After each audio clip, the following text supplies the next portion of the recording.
Have you already saved your first 100K? Not too difficult, is it? In today's video, we're going to be breaking down 5 steps to save that first 100K. And of course, the hardest thing about saving money and investing money is starting. That is it. It is really that easy. When you start the snowball, when you start investing, it really does make a big difference.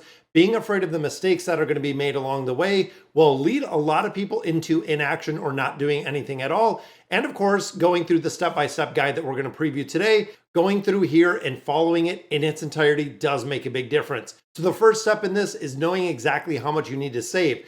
When you think of that runway of $100,000, of course, there's going to be a lot of variations from person to person, depending on your income, depending on your financial status, exactly where you are. But thinking of the very basic budgeting rule, 50, 30, 20, 50% of course is set aside, that is going to the fixed expenses. 30% is going to those variable expenses. 20% is going into savings. Now, if you can really follow the 30-20 rule or however you budget, if you can put 20% of your income away, you are going to get to this goal of $100,000 regardless of how much you make on an annual basis. Because of course, the more that you're saving, the faster it's going to go, the faster it goes, the faster you're going to hit that. Now, of course, if you can't save that 20%, if it's 10%, if it's 5%, if it's 2%, whatever it may be, it needs to go into an investment account and it needs to be going and growing in an investment account. Step number 2, set your savings goal. This, of course, is going to make a difference depending on the individual. But when you think of that 50, 30, 20 rule, it is very straightforward. It is very quick and easy, knowing exactly how you're going to break it down. Now, when it comes to investing and when it comes to saving in general, there are a couple different steps, which the first one is short-term and long-term. This, of course, short-term yields the 1 to 5 years. Long-term is anything over 5 years. So this is where we can break up what we're saving for, how we're saving for, and setting very specific goals. And the more that you can break this down, the more that you can really get into it, the more specific it's going to be, making it easier. Short term, of course, we're looking at emergency fund, vacation, maybe down payment for a house, down payment for a car. There can be a couple of things, which again, short term, 1 to 5 years is what we're saving for. Thinking more of the liquid. This could include high yield savings accounts. It could be very short-term CDs. When you start investing this money in the market, what we're putting in the market is going into long-term. This, of course, is something you're going to be going 5 years plus. When we think of the average performance of, let's say, the S&P 500, it's around 10.4%, which of course, that is over a multitude of years. If you look at 2022, very, very tough year for the market. When you look at 23 and so far what we've seen in 24, very, very good years for the market. So you don't want to take those short-term funds and invest it because you never know what kind of market experience you're going to get. And of course, when it comes to long-term, we're looking at down payment for a home, major renovations, major upgrades, child education, retirement funds.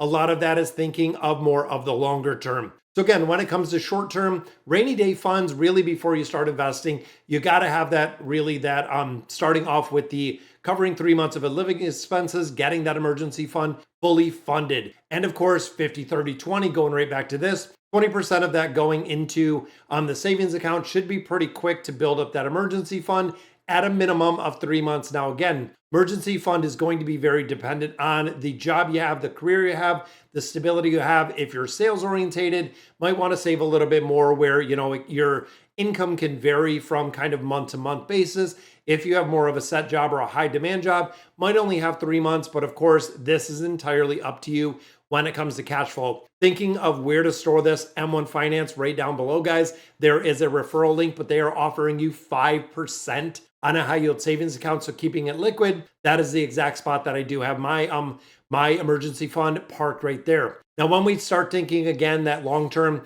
this is retirement. This is the time horizon where you're thinking 10, 20, 30, 40 years.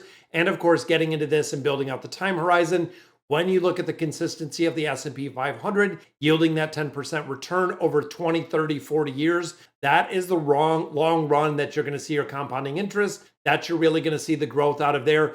And of course, with your financial goals, you want them written down. I cannot stress this enough. We don't want them in an app. We don't want them tucked away somewhere. I write my financial goals down on a sticky note. That sticky note goes in the bathroom where I get ready every morning. So every morning, without fail, I am looking at those goals. I am really breaking them down and thinking about them every single time. So some of the goals might be $100,000 to save. How are you going to do it? What is the time frame? How many months? How many weeks?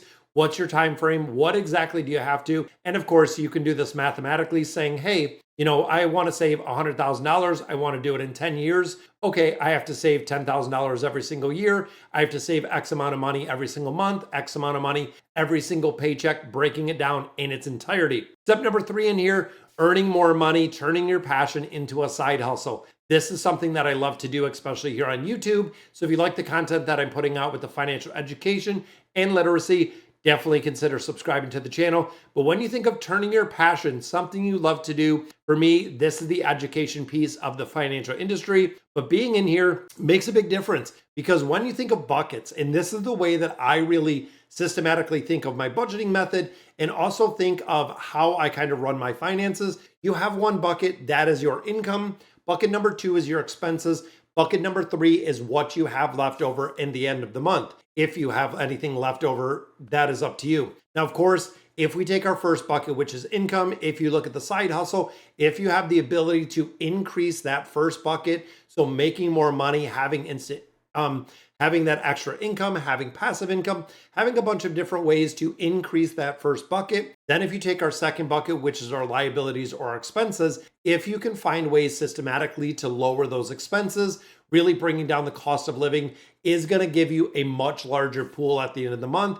That could be debt repayment. That could be getting towards saving your first 100,000. It could be retirement. It could be whatever you need it to be, as long as that money is there. Looking at number 4, tracking your expenses. Chances are, without tracking your expenses, you have no idea how much money you're spending.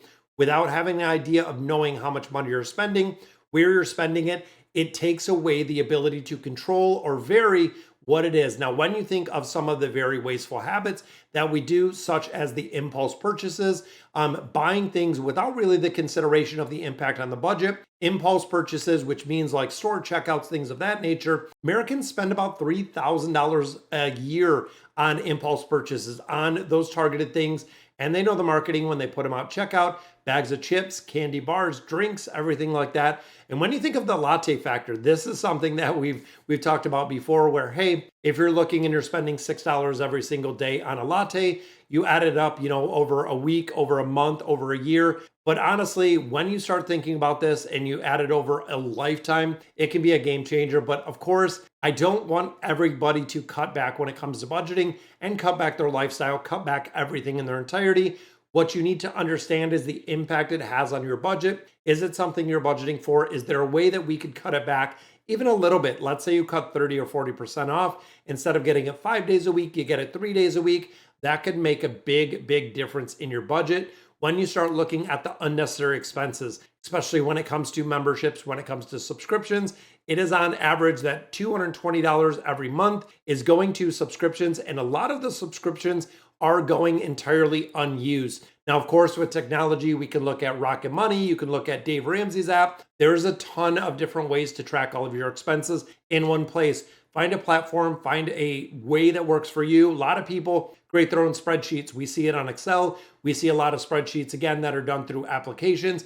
Mint, there's a lot of different ways and a lot of different apps that can track everything for you. And of course, you have to monitor your expenses month to month and review and make changes when needed and where needed. Because of course, when it comes to budget, I'm not a huge fan of it, but you know what? Knowing exactly what's coming in, knowing what's going out, what I have left over. I do zero-based budgeting, which I'm going to cover in another video, but it is definitely important. And the final step of this to saving your first $100,000 is automating the savings and automating the investments. This is the number one rule when it comes to savings, when it comes to investing. Pay yourself first. This is really a concrete, very simple, easy way to do it, where if I get my paycheck and 20% of my paycheck is going into a savings account, it leaves me 80% left to live on. That 80% is what I need to live within my means.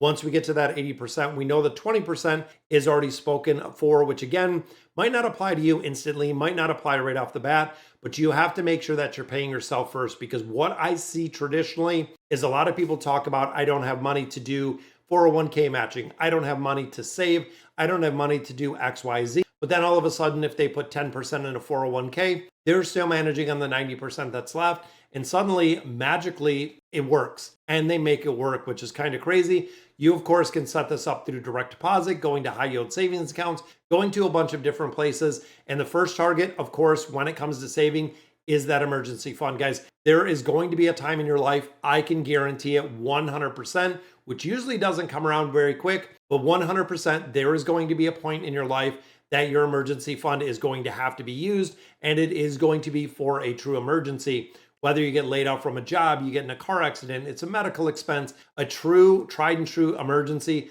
will come up sooner or later. And how do you pay for that expense? Majority of Americans right now go and they borrow money to pay for that expense, which is really tough because not only do you have the expense and you have, the time and effort that goes along with it, but you also do have to pay interest on what you're paying back because you're not budgeting properly.